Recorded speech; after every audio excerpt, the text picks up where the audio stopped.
Bien, buenas tardes. Nos encontramos en la materia de ergonomía. Estamos en la unidad 2 y presentamos los alumnos Alonso Lugo Ángel David Enrique, Domínguez Aguilar Ionizadot, López Sabiñón Marvin Antonio. Y el trabajo que presentaremos es acerca de la organización OSHA y el giro industrial eléctrico y electrónico. Comenzaremos por revisar qué es OSHA. OSHA es la Organización para la Seguridad y Salud Ocupacional. Aquí tenemos OSHA por sus siglas en inglés. Tiene como finalidad asegurar que los empleadores formen un entorno seguro y saludable para sus empleados. Lo hace mediante aplicación de normas regulatorias y esto es bueno de acuerdo a los tipos de actividades o los giros de las empresas con la finalidad de crear cultura de seguridad. Aquí podemos ver, por ejemplo, pues puede ser en el giro médico o en los hospitales, en cualquier industria, cualquier giro industrial, médico, aeroespacial, eléctrico, automotriz, incluso en dependencias del gobierno. En la mayoría de las dependencias de gobierno en Estados Unidos, OSHA regula esos centros de trabajo. OSHA es una organización, como ya dijimos, estadounidense. Fue creada en el año de 1970 bajo la administración del presidente Nixon. De cuando fue creada de 1970 a la fecha, se han reducido alrededor del 65% de muertes. Eh, Es un avance muy grande, sin embargo, pues todavía hay camino por recorrer. Es una organización joven creada en 1970, entonces hay todavía algunos centros que hay que regular. Por ejemplo, la parte de la agricultura no está regulada por OSHA. Repito, aunque es una organización estadounidense, es importante que las empresas, por ejemplo, que están en territorio mexicano, cumplan con estas normas. La finalidad, pues, es reducir los riesgos para evitar los accidentes, eh, haciendo hincapié en las muertes en los centros de trabajo. En cuanto a la normatividad, encontré que las normas de seguridad y salud de OSHA incluyen referentes generales y particulares. Aquí puse unos ejemplos. Por ejemplo, en lo que son las normas generales, tenemos la 1910.38, que son planes de acción para emergencias. Las recomendaciones en caso, por ejemplo, de un sismo o de un incendio son normatividades generales, no son particulares. Las deben de tener todos y cada uno de los centros de trabajo. Si no, pues no estamos cumpliendo, ¿no?, con la normatividad. En caso de que haya, por ejemplo, el fallecimiento de alguien por un incendio y no tenían rutas de evacuación, pues ahí las empresas pueden entrar en asuntos legales, ¿no? Entonces, esto es para las referencias generales. Y para las particulares, tenemos, por ejemplo, en el caso de nosotros que escogimos la parte eléctrica, tenemos la 1910.147, que nos habla del control de la energía peligrosa, y la 1910.146, espacios confinados con permisos requeridos. Estas normatividades son en lo particular porque las empresas del giro eléctrico que manejan energía es importante que los empleados conozcan. Entonces, esta ya es una normatividad direccionada hacia un sector o un giro industrial. A continuación, mis compañeros van a detallar esas normas en lo particular y en lo general. buenas tardes. A continuación explicaremos qué es el control de energía peligrosa o conocido como lockout account, que en español viene siendo el bloqueo y etiquetado. Una definición de qué es el bloqueo etiquetado se refiere a las prácticas y procedimientos específicos de cómo tenemos que bloquear las máquinas para la eliminación de todo tipo de energía que pueda tener la máquina o maquinaria, para reducir el riesgo en la salud de las personas. Esto viene derivado de la norma 29 CRF 1910-147 de la OSHA, que establece que todos los empleados deben estar protegidos contra el arranque inesperado de la máquina. Aquí en México utilizamos la NON 004 STPC 1999, que establece que se debe contar con un programa de procedimientos para la protección de seguridad de maquinaria.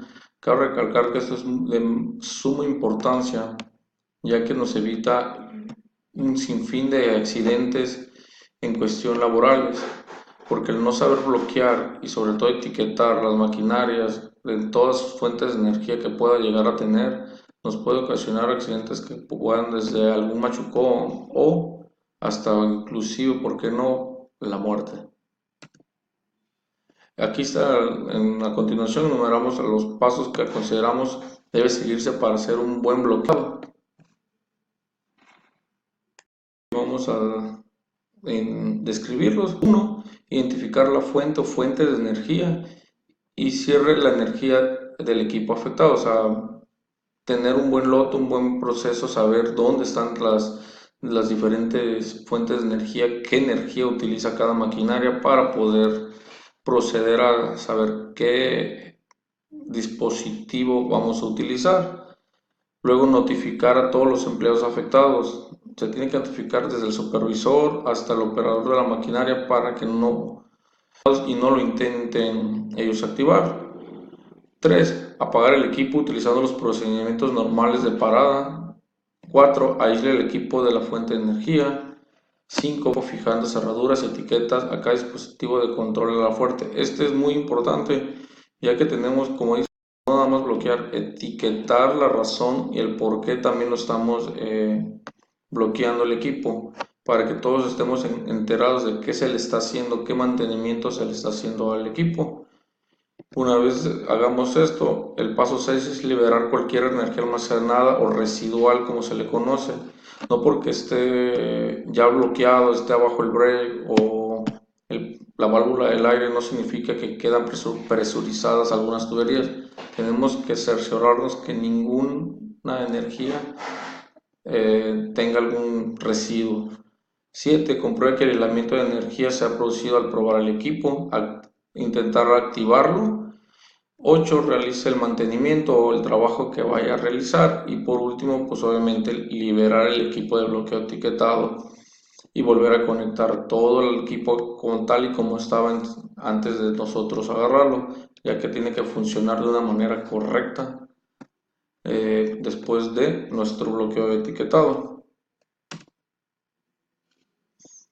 En la siguiente diapositiva aquí presentamos nada más los diferentes candados, bueno, diferentes entre comillas, los colores que pueden existir y algunos dispositivos que hay en el mercado, ¿no? Los candados son los elementos más indispensables en cualquier acción de bloqueo, ya que están fabricados en materiales resistentes a todo tipo de energía, ya sea energía eléctrica, temperatura extrema, rayos ultravioleta, entre muchos más. Los colores varían dependiendo ya las empresas, ¿no? Ejemplo, en donde trabajamos o trabajo pueden ser amarillos para manufactura, rojos para mantenimiento, azul para prueba eléctrica, entre otros más. Y en la última vemos los dispositivos. Los dispositivos se utilizan dependiendo el trabajo que vayas a realizar o la energía que tengas, ¿no? Aquí vemos un bloqueo eléctrico, los cerrojos de bloqueo, las estaciones que son muy importantes, las cajas para bloqueo grupal porque puede una o más personas bloquear una maquinaria. Y aquí hay unos ejemplos de unas válvulas de aire. El bloqueo etiquetado es de suma importancia, ya que como lo comenté hace rato, nos evita cualquier tipo de accidente siempre y cuando sepamos, realizar un bloqueo etiquetado correctamente. OSHA 1910.146.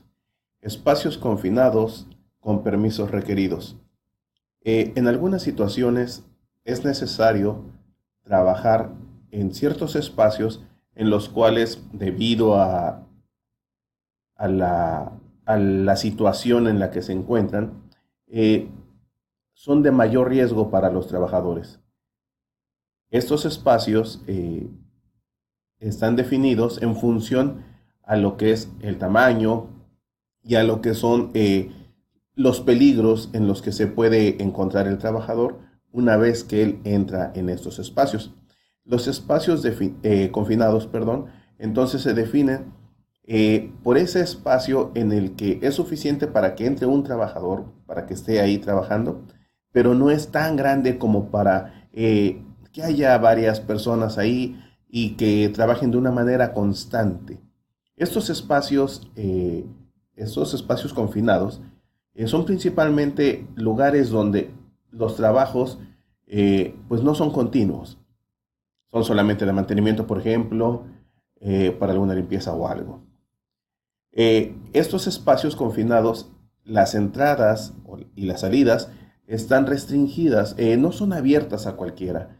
De hecho, para estar ahí se necesita tener algún permiso, lo vamos a ver. Y en estos espacios confinados, debido a esa peligrosidad, se tiene mucho cuidado del control de acceso. Estos espacios tienen un potencial de peligro o de daño hacia la persona que se encuentran ahí, debido a ese espacio tan pequeño, en el cual el oxígeno se puede ver diezmado precisamente por ese espacio. Puede haber algunas sustancias tóxicas por la naturaleza del trabajo en el que se encuentra, o puede haber inclusive algún riesgo de inundación, y entonces pues la persona puede quedar ahí. Dentro de los tipos que hay de estos espacios confinados son, por ejemplo, las alcantarillas. Las alcantarillas son espacios pequeños, reducidos, en los que puede haber una inundación, y si hay alguien ahí trabajando, pues corre el riesgo de ahogarse. Otro espacio confinado, por ejemplo, son las pipas que transportan, digamos, las que transportan la gasolina. Trabajar dentro de esa pipa, entrar ahí para hacer limpieza o mantenimiento o algo así, debido a la naturaleza de lo que transporta esa unidad, pues es tóxico, y entonces pues puede afectar la salud de estas personas. Entonces, para poder entrar a esos lugares se requieren permisos. Estos permisos deben tener ciertas condiciones.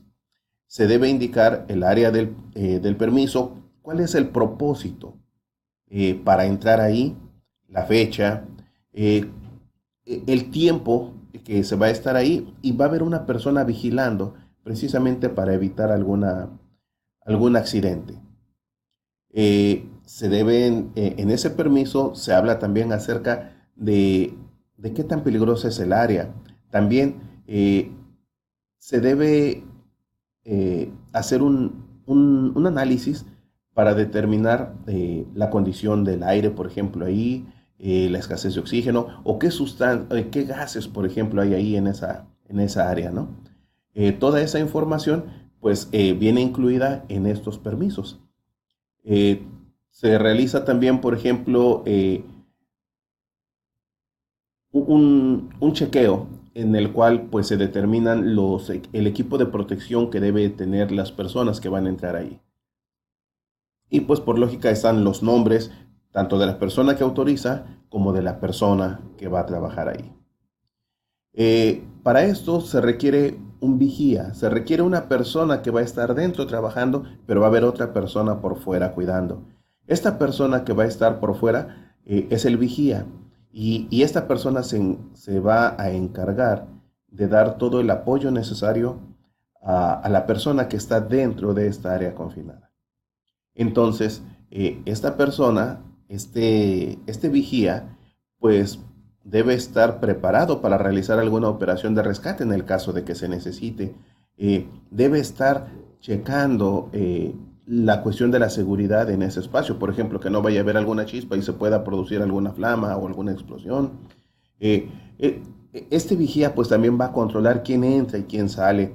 Va a determinar, por ejemplo, si la persona tiene el equipo de protección correcto, si está completo. Esta persona también debe ser capaz de, de dar la resucitación cardiopulmonar, perdón, que es el RPC en inglés o el CPR, ¿no? Eh, Debe tener también el equipo de rescate para que en cualquier situación él pueda actuar de manera inmediata. Entonces, el trabajar en espacios confinados es algo bien importante y lo que es OSHA, pues lo regula y lo controla. En ciertos lugares, pues que se trabaja de esa manera, pues se deben seguir los lineamientos de esta norma.